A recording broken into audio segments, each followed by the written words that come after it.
नमस्कार दोस्तों, आप देख रहे हैं हाल चाल भोजपुरी। दोस्तों, आप लोगों को बस यही कहना है कि खेसारी लाल जी का कुछ दिन पहले, आज से 2 साल पहले एक गाना आया था जो कि प्योर देशभक्ति गाना था।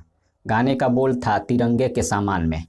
लेकिन उस गाने को 2 साल हो गया रिलीज हुए, लेकिन आज तक उसका वीडियो नहीं आया।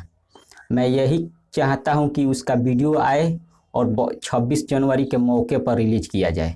इसलिए आप सभी खेसारी फैन अपने फेसबुक व्हाट्सएप के जरिए इस पोस्ट को शेयर करिए, ताकि खेसारी लाल जी के पास ये न्यूज़ जाए और खेसारी लाल यादव जी उस गाने को वीडियो में शूट करे और रिलीज करे। और इस 26 जनवरी के मौके पर रिलीज किया जाए, क्योंकि 26 जनवरी अब आने वाला है।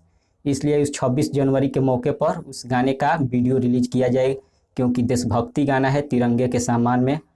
अभी तक आप उस गाने को नहीं सुने हैं तो जाकर सुन सकते हैं। खेसारी म्यूजिक वर्ल्ड से इसे रिलीज किया गया था, लेकिन 2 साल हो गया, अभी तक इसका वीडियो नहीं आया।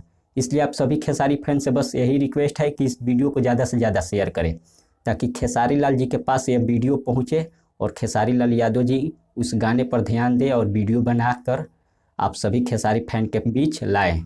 बस यही कहना था।